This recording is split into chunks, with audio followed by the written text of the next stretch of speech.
अस्सलामुअलैकुम dear students, आज हमने आपके सामने जो है वो ख़त लिखा है निजी या ज़ाती ख़त। अमली तौर पर हम आपको सामने ये बताएंगे कि निजी या ज़ाती ख़त को लिखा कैसे जाता है। तो पहला हमारे पास आ गया है जी इम्तिहानी मरकज़। दूसरा हमारे पास अब ये ख़त जो है इसका उन्वान हमारे पास ये है कि ज़ाती या निजी ख़त होता है कि जो किसी को फैमिली के अंदर जो है या ख़ानदान के अंदर किसी को, बहन को, भाई को, वालिद को, वालदा को, चचा को, ताया को, खाला को, इस तरह से अगर वो ख़त लिखा जाता है तो उसको किस तरह से लिखा जाता है। तो हमने उसका आगाज़ जिस तरीके से हमने पहले ख़ुतूत नवीसी के अंदर इसके असूल आपको बताए हैं अपने पहले लेक्चर के अंदर, तो इसी तरह से हम यहाँ पर इसका ये इम्तिहानी मरकज़ जो है ये हम इसके दाएं तरफ लिखेंगे, यानी कि चूँकि बच्चा इम्तिहान में बैठा होता है तो इसीलिए उसका मकाम लिखते हैं। तो मकाम हमारे पास आएगा जी इम्तिहानी मरकज़ का।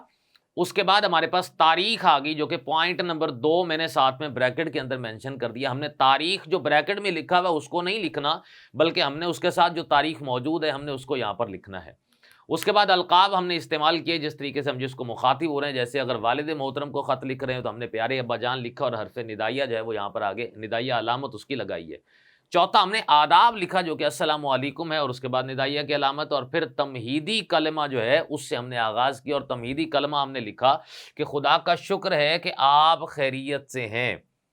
अब यहाँ से हम ऑनवर्ड इसका जो है वो आगाज़ कर रहे हैं और फिर हम अपनी जितनी बातें हैं, अपने दिल के ख़यालात हैं, भले उसका ताल्लुक़ हमारे रिज़ल्ट के साथ हो, आपके जो है वालिद मोहतरम की बीमारी का पूछना हो, बाकी घर वालों की जो है वो खैरियत को मालूम करना हो, आम मामूल के मुताबिक जो है वो हमने ख़त को लिखना हो, लाहौर की हमने जो है वो सैर के बारे में बताना हो, या हम अपने जो है वो किसी दूसरे स्कूल की जानिब से जो है वो टूर पे अगर हम जा रहे हैं तो हमने उसकी रुदात सारी जो है उसको बयान करना हो, तो वो हम यहाँ पर असल मुद्दा के अंदर भी और खैरियत ये 2 पैराग्राफ के अंदर जो है हम उस बात को अपनी मुकम्मल करेंगे।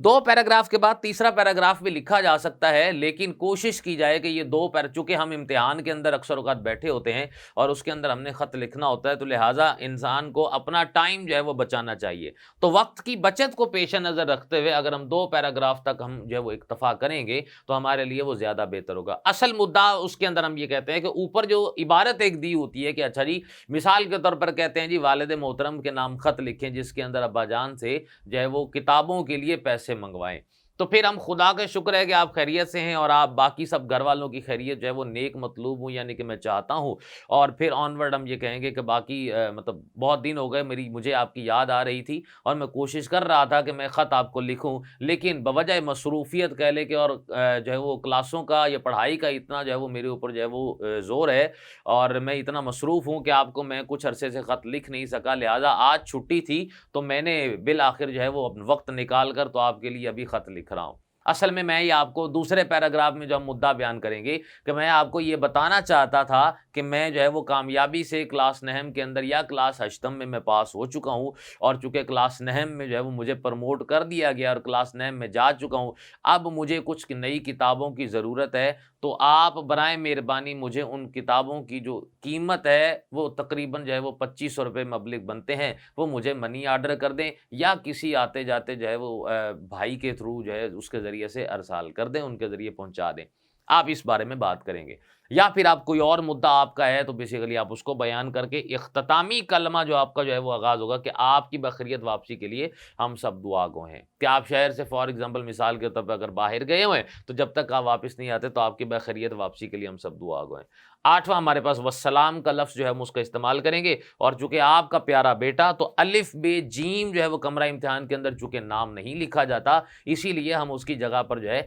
अलिफ बे जीम जो है इसको इस्तेमाल करते हैं और इस तरीके से हमारा जो ख़त है ये अपने इख्तिताम को पहुँचता है। अगर हम अपनी सारी बातों को और चीज़ों को यहाँ पर लिखते हैं, मिसाल के तौर पर अगर हम ये भी कहें कि अक्सर औक़ात अगर ये लिख देते हैं और ये लिख दें और दरमियान का जो है तमहीदी कलमा के बाद असल मुद्दा को अगर स्टूडेंट नहीं भी लिख पाता तो तब भी उसको जो नंबर हैं वो तकरीबन 5 या 6 नंबर जो है उसको इन्हीं चीज़ों के मिल जाते हैं आराम से।